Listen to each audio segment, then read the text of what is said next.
Under My Skin, Francesca Bianchi. Review today.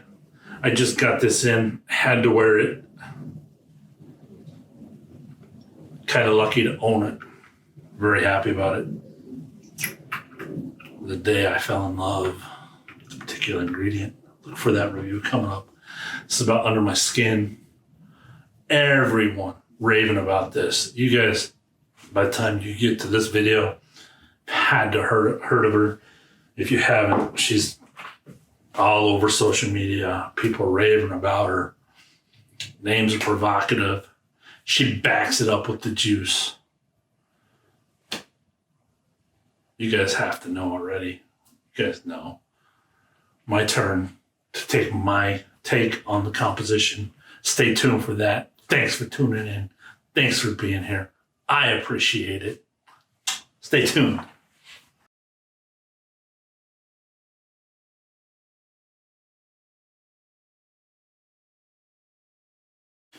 All right, Francesca Bianchi, Under My Skin.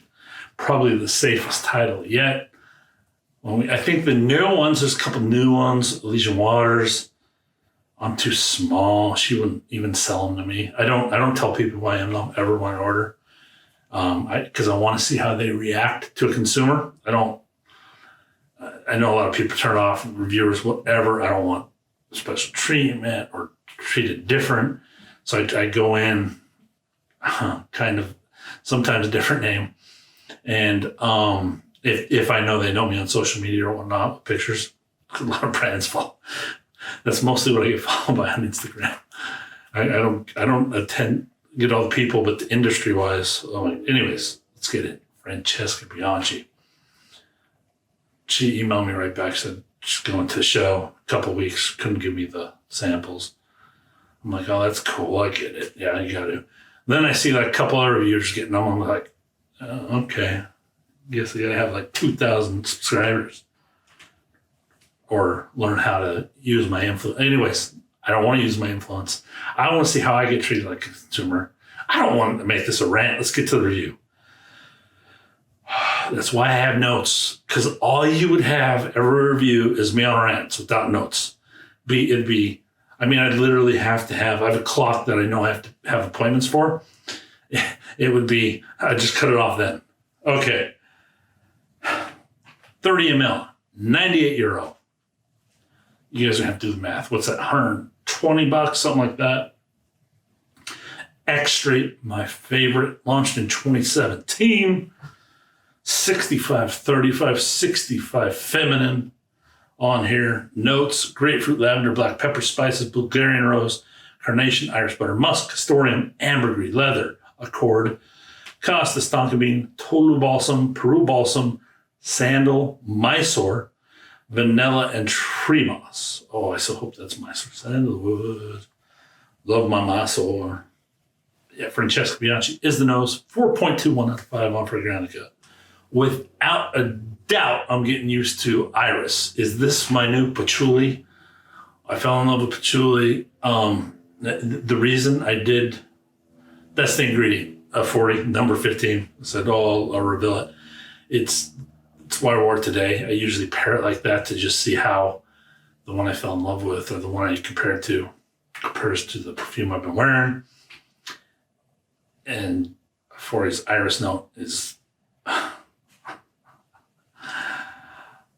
This Iris note's good too, but it made me fall in love with, like, I didn't know what it was. Like, I thought Iris was different than that. So I was like, well, it's Orris butter, they call it. But it was the purest thing ever. Fell in love.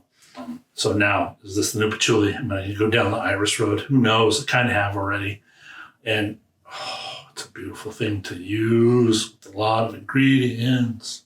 I mean, before Iris, if people would offer me a sample of it, I'd turn my head away. I'd just say no, like on the smelling on counters and stuff. I'd just be, no matter what. I'd just automatically no. If a YouTube review started in with Iris, I'd literally turn it off. I'm like, I don't want to waste my time. That's how bad it was for me. And this is all accident. This is happening because a 41, another accident. I bought that because it was blue. I bought the sample because it was blue. I didn't even look at the notes. I just went through about 30 samples because I'm on this crazy journey. Picked it because it was blue. I opened it up. I'm like, it knocked my socks off. Did all the research, found out it was the worst butter, knocked my socks off. So now here we are. I'm like, okay, what else has the worst butter? What else has this pure ingredient? This does. That's how I'm here. That's why I'm reviewing it. Maybe this is the new ingredient. And I'm this is live, documented from my head. I mean, now we know why perfumers are using ingredients that have forever. And synthetic iris has not the powder baloney. This real stuff is, you can just tell. And I think that's why. It's because I've smelled it in synthetics and it's just not the real thing. Francesca, definitely not responsible for making me fall in love with iris, but she is responsible for taking it to the next level. So now I'm taking steps up under my skin, took me steps up on what iris can do with notes, on how it can be used against notes and make a composition just a piece of art. And she's, for that, kudos to her. In the notes, there's huge references to animalic notes. This is definitely one, if you don't like those darker notes, that will get you used to the darker notes. The iris keeps them all in play. They never come out and are really, really dirty, dark, mean, vibrant. They're all tamed against this iris. That's why I put it that level at feminine. This is to get you used to those animalic notes and how iris can calm them down. It's incredible, the contrast. I've already have tried another irises with really even darker notes, and it's amazing what it can do there too. But here, animalics calm down the entire way, and is one of the best complementing notes to dark mean notes in perfumery. Because designers drop the ball in the form of IFRA, or whatever they want to call it, mass synthesized juice, basically cheap, nothing. I mean, really, if you wanted the core price of what's in most designer juices, you'd be astounded. I bet it's definitely under 20 bucks, probably under 10 bucks, just for the juice itself. Think about that next time. You're paying $200 for some of those things in the fancy cases and whatnot. Yeah, on fragrance.com, that's why I can offer such the big discounts and move them that way and market it that way. But finally, we have a person like Francesca that's stepping it up, going against the grain and just putting tons of ingredients and stuff, bringing perfumery back to where it left for a lot of years. I mean, I think most people would agree the 90s were the golden age of designer fragrances, and just at least getting up back to that level and even stepping up from there. All right, notes compared to the perfumers. Off the top, I get leather and the balsams straight off as top notes, with pepper being an aromatic. I swear there's saffron loaded in this. It might be the ambergris that's in there. It's just, it smells like a saffron aromatic coming off. Beautiful. So you get the pepper, just that sweet saffron, like MFK's 540 sniff coming off. Just that top sniff, that's it. And then everything else is divine and loaded with the balsams and leather. Grapefruit and lavender never become their own to me, but they add to the overall fume of the accord that brings in this seductive and sensual scent of what the name entails. It makes it play on that name. She just uses these notes to form this strong smell that's just oomph, good off the top. I'm taking a strong whiff of this. That Baccarat 540 that I mentioned, I mean, it's literally like a condensed version of this. It's like even more powerful than that, with tons more going. Battery jumped. If you're a fan of the Baccarat 540, this is like that on steroids, packed with a lot more punch of ingredients that we'll keep getting into. The heart, I'm picking up real ambergris with orris butter. I don't know if that's true or not. Sometimes that orris butter is so strong that even a synthetic ambergris can come across very nice. And you've seen that in others. That's how I know that with the orris butter, that anything just carries it like that ocean air on top. So we move into this rich orris butter against the balsams, the leather. This grapefruit lavender, it's seductive. This thing is under your skin for sure. It lies on a bed of a shade of leather that's just a tad masculine at this point, with the aerosonic accord stabilizing into or fading into the powder into effect. I don't mind at all.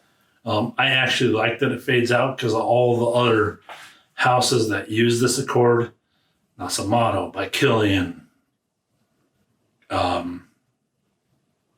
Masson, Francesca, John. It lasts forever, the whole fragrance, top, heart, and base. So I'm glad it fades out at this point. It's a nice change to get that on the top, faded out. Dry down is straight up vanilla and santal and powder. Freaking sweet and good, like the fluffiest, flakiest croissant ever. I never got the tree moss notes off of this, but that orris butter keeps up with every other note and just complements it almost like an ambergris. It's just this base that just carries things that I'm learning about. It's a great note. Under my skin, scoring, originality, 14 out of 15, and addictiveness. Projection, sillage, 4 out of 5. Longevity, a 4 out of 5. Composition, a 20 out of 25. Ingredients and price ml, 20 out of 25. Top, heart, and base, top, 8 out of 10. Heart, 4 out of 5. The base, 8 out of 10. Final score, 82. Decant this for yourselves. I see this as a woman's signature scent all year long. Who do I see wearing this one? Sharon Stone. 3-5 sprays for me. Thanks for being on the journey. Let's do whatever we can to push this perfumery thing forward. Peace out and be blessed.